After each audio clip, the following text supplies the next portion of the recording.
Welcome. I'm your host, Elizabeth D'Orazio, joining you from the beautiful center of Warner, New Hampshire at Main Street Bookends. And on this beautiful day, I'm joined by Rachel deThomas. She's a board member of MainStreet Warner, Inc.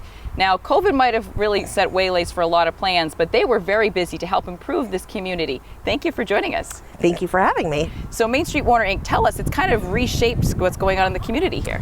So yes, MainStreet Warner, Inc. is a nonprofit that is responsible for the park in which we're sitting. Mm-hmm. That was its first project. But over COVID, the board added to its mission statement approaching and helping solve food insecurity in our community. Mm-hmm.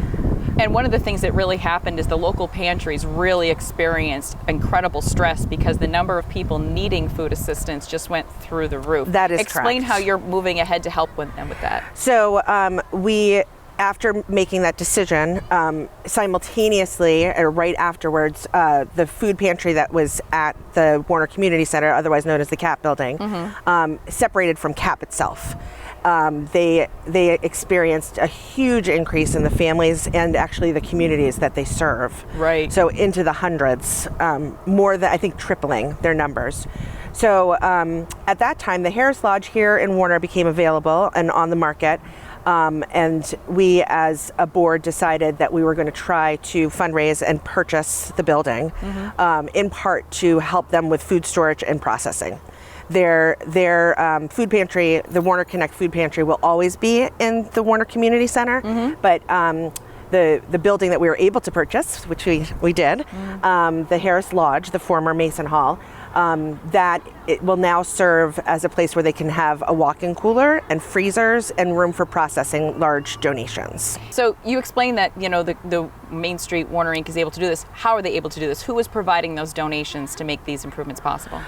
Well, it comes from a lot of sources, but the push to purchase the building was actually a really fun story. There was an offer from another entity, and it put us in a position that we had to speed up the process. And over the course of the weekend, we raised $100,000 in donations, and some of which were temporary loans from community members, and more than that as well.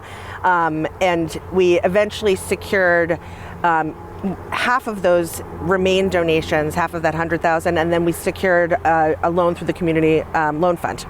Now, the amazing thing about this is this really accomplishes two things at once. It gives the food pantry and members of the community that need food security another resource, an expanded resource. But at the same time, it preserves that Harris Lodge, which has really been part of Warner's history for many decades. So tell us, what are the plans for the building moving ahead and for Main Street Inc.? Sure. So Main Street Warner Inc., the plans that we have for the building, in addition to providing space for the Warner Connects Food Pantry, we are seeking grants in order to, in that section of the building, which is the former Mason Dining Hall, putting in an industrial kitchen where education seminars can happen in terms of nutrition, teaching. Simon's School, we hope will be using that space for some cooking projects. In addition to that, then there's the main hall, which is the church. And we have lots of projects in mind for that, one of which would be getting a grant to restore the stained glass windows, which are beautiful. Yes. In addition to that, moving forward, a smaller space that the community can use for lectures, for music. If you just think about what the normal pre-COVID schedule was here at the stage, right, that's going to be a space that we can use in the other seasons when we're not able to use this. And that really is wonderful. So if someone wants to help out Main Street Warner Inc., how can they do so? Well, you could contact us. Catherine is always at the bookstore and is an excellent resource. You could call me or any one of the board members and we could direct you in the way to how you can donate.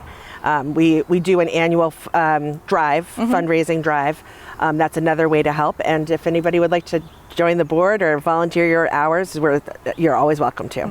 Well, I'd like to thank Rachel and everybody on the board of Main Street Warner Inc. for all that they do. And you can see that by restoring the Harris Lodge and moving ahead with their plans, they're not only saving a treasure in this Warner community and promoting the arts, but they're also helping solve issues like food insecurity for families in the area.